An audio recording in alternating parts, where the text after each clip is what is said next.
Okay, so in simple linear regression, we have the conditional distribution of the variable y given a level of x is normal with the mean mu y given x defined by regression to be beta naught plus beta 1 times x and having some variance sigma square. We had also written y as beta naught plus beta 1 times x plus some error, and this error term was essentially our white noise, which has a mean of 0 and a variance of sigma square. Now here let us see how the expected value conditional distribution is actually equal to beta naught plus beta 1 times x. So this can now be written using this equation, the expected value of beta naught plus beta 1 times x plus the expected value plus noise, and we know that expectation of sum is equal to sum of expectations, so we can separate out these two terms, and the expected value of the error is 0 because error is white noise. So from here we are left with expected value of beta naught plus beta 1 times x, and this is actually not, this does not contain the term y, so therefore we can treat this as a constant when it comes to characterizing the distribution of y, and therefore expected value of constant is equal to a constant, and we can write that this therefore becomes equal to beta naught plus beta 1 times x. So expected value of constant is equal to that constant. These properties of expectations that we have used here actually comes from the definition of expectation. So if you pick up any standard textbook on statistics and read about the properties of expectation, these properties are listed there. Alright, now if you had noticed carefully, you would see that I had used the same notation for variance for both y given x and the error term, right? How is that so? Let us now see how that is the case. So we have the variance of this random variable y given a certain level of x. This can be written as variance of this whole term, again using this equation here, and when we write the variance of two terms, which sum of two terms, then actually, so if using the property of variance of a plus b would be the sum of the variances plus the covariance term.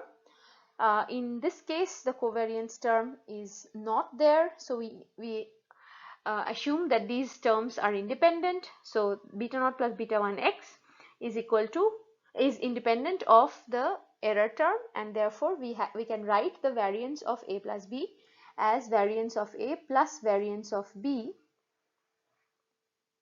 if a and b are independent. So this property of variance is used here.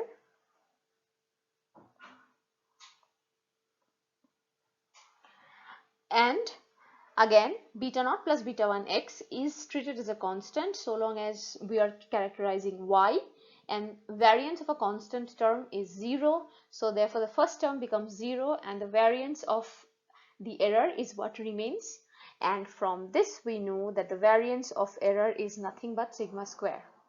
So if we use all of that, we end up having the variance of y given x to be sigma square. And this variance, as we have noted earlier, is not changing, and therefore in simple linear regression the distribution is homoscedastic. The variance is not changing. What is changing? The location parameter is changing with the different levels of x.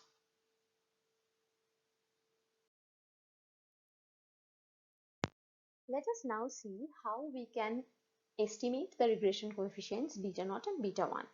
So there are two regression coefficients that we are trying to estimate, and the conditional distribution of y keeps changing with different levels of x, but with a constant variance sigma square. And this line that is shown in the figure is the true regression line, also called the population regression line.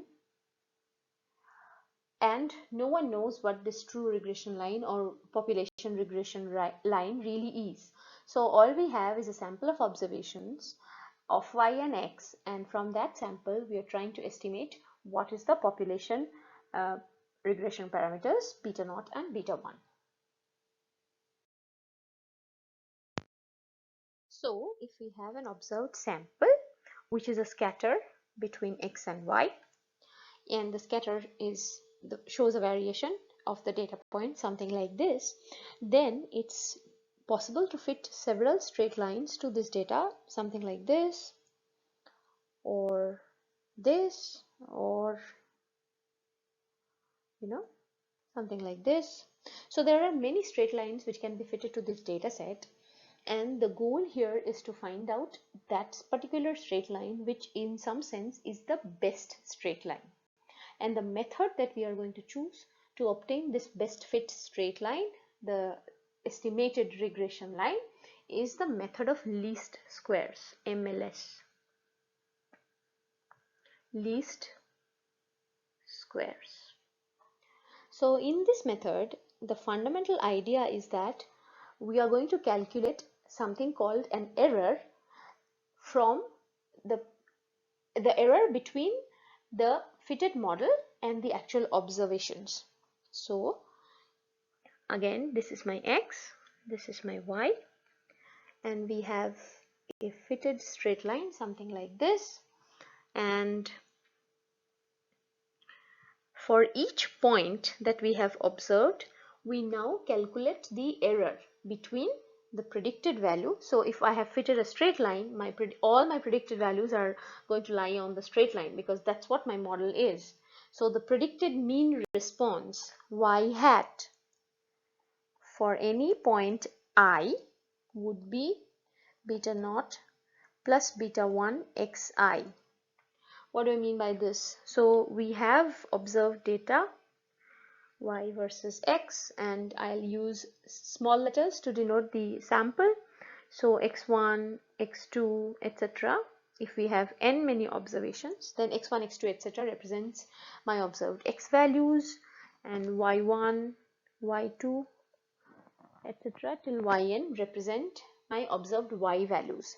Now from this model, the model of the straight line, we are going to have the predicted y denoted by y hat. So we are going to have y1 hat, y2 hat, etc.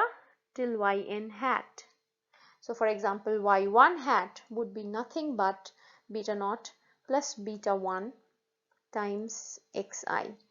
Again, I should put hat over the beta naught and beta 1 because those are estimates. Right? X is of course not a random variable, so there's no point in putting a hat over the x. We are not estimating x, right? X can vary, again it can vary randomly, but in simple linear regression we do not consider x to be a random variable. Y is the only random variable here. All right, so we have the predicted y's. Therefore we can define this error. We can define a term error for each of these observation points. So the first error EI would be, E1, the first error. This is also called residual. So these error terms are also called residuals. The first residual E1 would be y1 minus y1 hat, the difference between the observed value and the predicted value. Similarly, the second residual would be y2 minus y2 hat, and the last residual En would be yn minus yn hat. All right. These differences are nothing but the distance between each observed point and the straight line, because the straight line is actually the predicted value y hats. So let me use maybe cyan.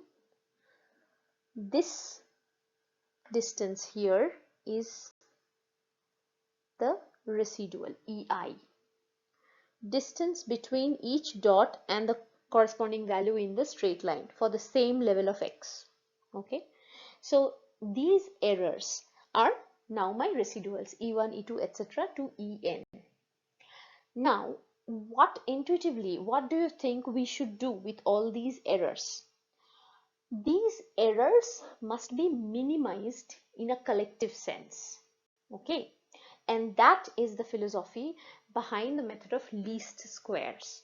So we are trying to minimize this error or the residuals. The collective, in a collective sense, we are going to minimize the total residual, and that particular straight line out of all these possible alternatives, that particular straight line for which the error is minimal in a collective sense would be my best estimate of the regression line.